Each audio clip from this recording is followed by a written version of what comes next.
Hey everybody, and welcome back to another installment of the often belated but always hopefully insightful Taiji video devlog series. So it's been like 3 weeks this time from the last video instead of 2 weeks because last weekend I ended up being away from home, so I wasn't able to record a video on Saturday, and I didn't record it and edit it early.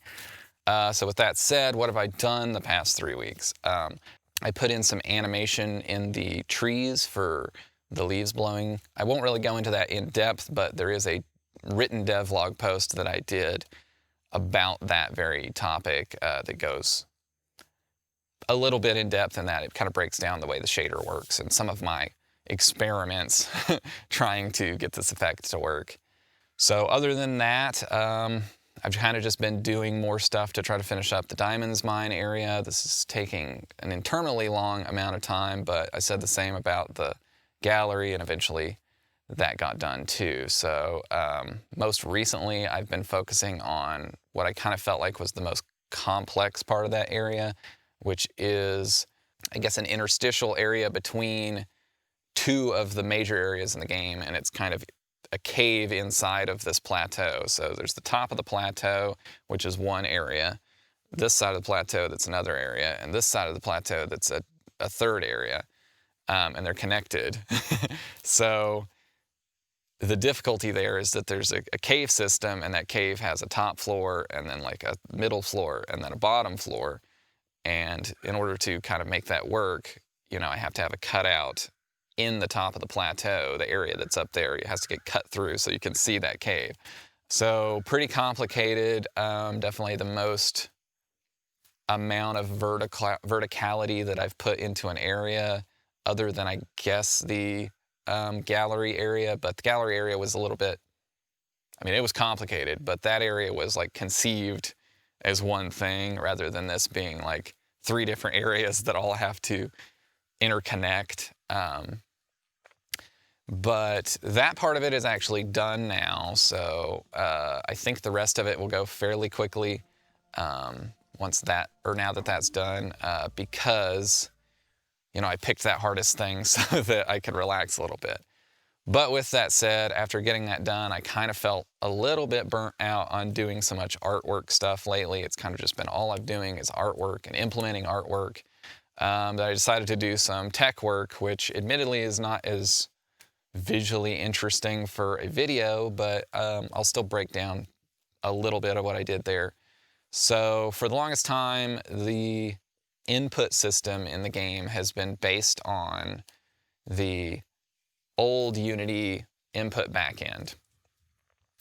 I won't get too much into the details of that, but there are some problems with it. One of the big problems is that you have to manually support any different controllers that you want to support, right? You have to actually code in the support for all of those, including, you know, button mappings for specific things, like button number 2 on a PS4 controller is this, and button number 3 on a wireless PS4 controller is the same button, but it's a different number, right? So, but one of the issues there is that wirelessly versus wired, you end up with different button numbers. So like button 1 is not X on one, but it's X on the other, right?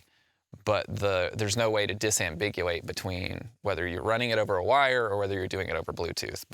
And so it kind of doesn't work unless I added in some menu where you pick what controller type you're using. So I didn't want to switch over to rewired or input.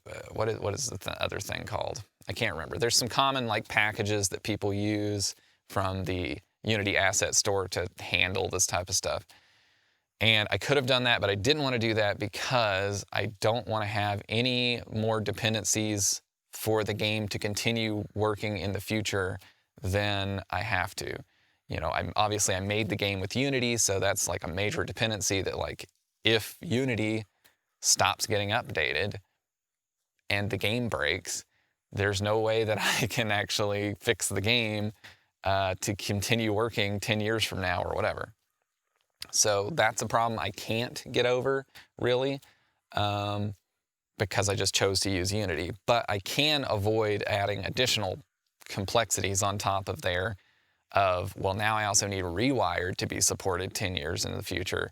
It needs to work with the, the latest version of Unity at that point. If, let's say Unity's still around in 10 years, assuming the United States is still around.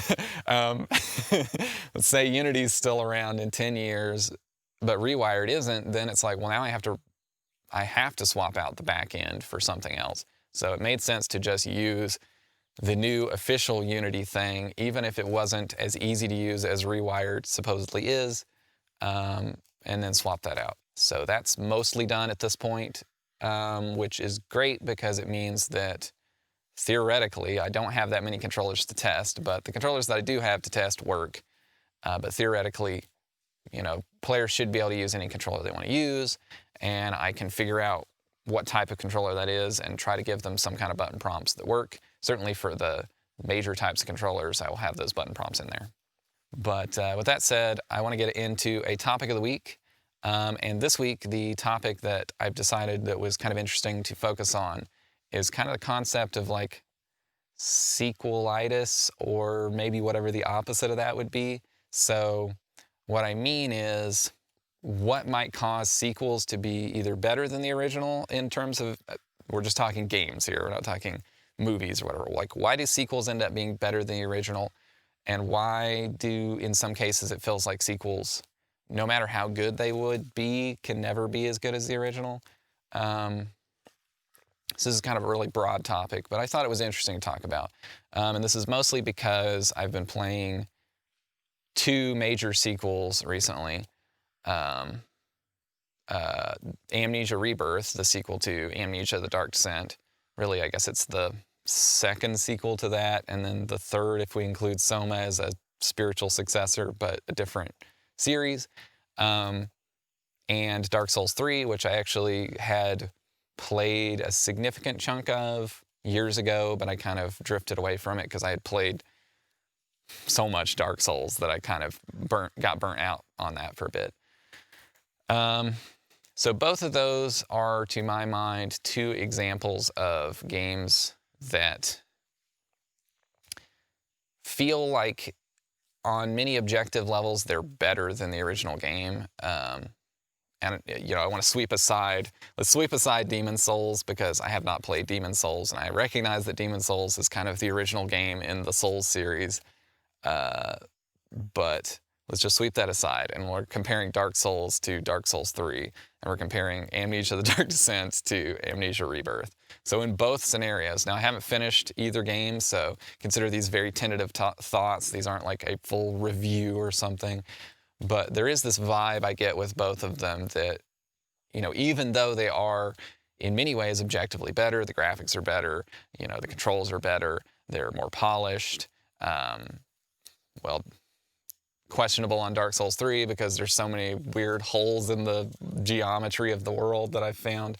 But in any case, they still feel like no matter what, they could never be better. I feel like Dark Souls 3 feels closer to that than Amnesia, but maybe that's just because I've played more of it. I don't know.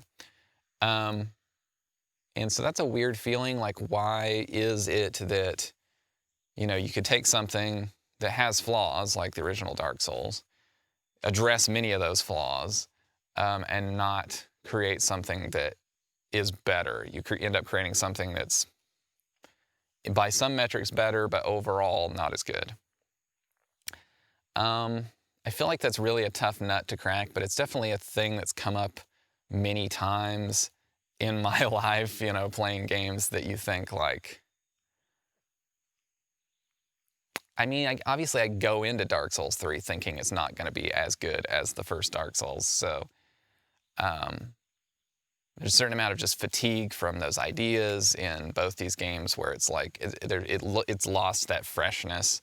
So it could just be a thing where somebody who had not already played the first Dark Souls, or somebody who had not already played the first Amnesia, might play this new game and really see it as fresh and original, and go back to the old one and see it as janky and broken. They might only see the flaws in the older one. I don't know. But it's an interesting point. And then the other side of this coin is the types of sequels that are better than the original. Because it's not like all sequels are always worse than the original in video games. It's actually a very common thing that you have a sequel that's better, you know, like Uncharted 2 or Assassin's Creed 2. And I know my examples are from forever ago. Dark Souls technically is a sequel that's better, right? I mean, I haven't played Demon's Souls, but the common refrain is that Dark Souls is an improvement. And I think that that situation actually happens for a very particular reason that is different than the normal sequel process. So let's just narrow it down to, like, let's say Assassin's Creed 2. So I've heard, at least anecdotally, that, you know, the original design spec for the first Assassin's Creed was actually pretty close to what ended up being Assassin's Creed 3, which was really the fifth Assassin's Creed game. So they had all these ideas that they wanted to put in the game, but in terms of, you know, production, the ability to afford making the game, they could only afford to make so much of it. And what they ended up doing, more or less, was kind of getting the first kind of beta version of this concept developed and then slapping that together into something they could sell, and then selling that game as Assassin's Creed 1.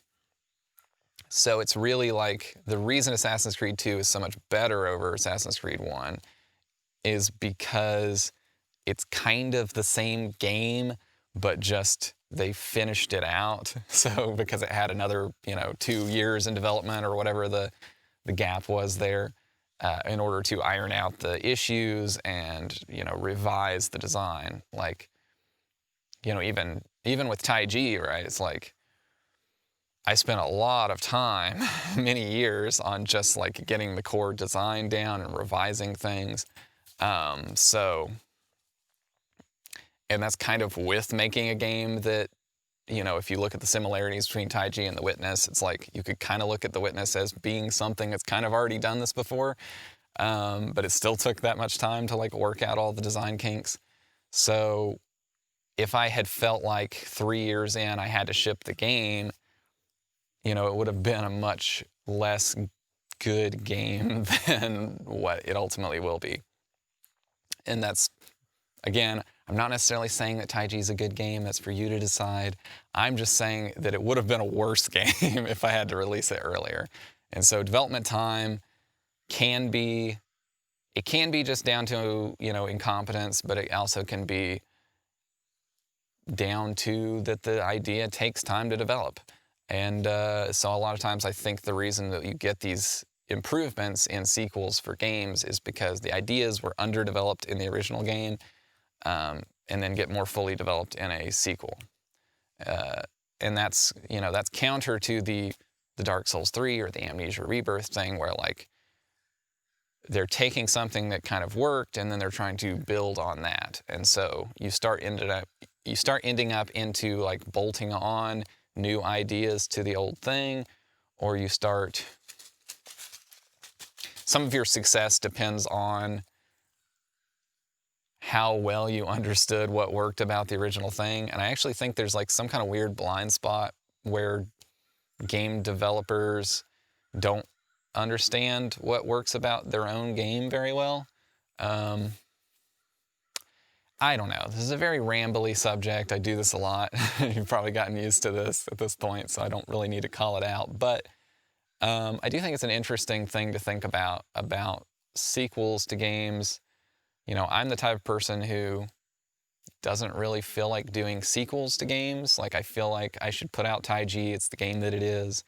And I put everything into it that I wanted to put into it, or that I could reasonably figure out a way to make work with the whole of the thing. And then I just leave it at that. You know, I don't really feel like doing a Taiji 2. I don't really feel like there's anything there to do. It's not like things didn't get cut out of the game, but when things have gotten cut out of the game, it's mostly down to that I don't actually have any ideas there. It's not that, well, I had too many ideas and I just can't do them all. It's that the ideas are not working. They just are something in the abstract that, like, well, this would have been neat, but I can't actually figure out a way that it fits in with everything else in the game that would make it better, right? Anyway, so wrapping it up, what are some sequels that you've particularly liked that you thought were better than the original, and why do you think they were better than the original? Just comment below, we'll talk about this. And furthermore, I wonder how much it's been like a situation that you've also noticed where you find that sequels are, it's not just that they're not as good as the original, it's that like they never could be as good as the original.